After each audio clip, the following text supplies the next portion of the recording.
toward the bombed buildings to help.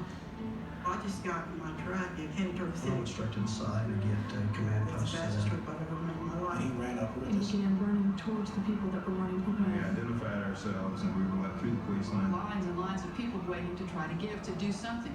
People just wanted to do something. On that April day, Oklahomans and Americans, we lost our innocence, but not our character. Instead of scattering, we came together. And in coming together, we healed.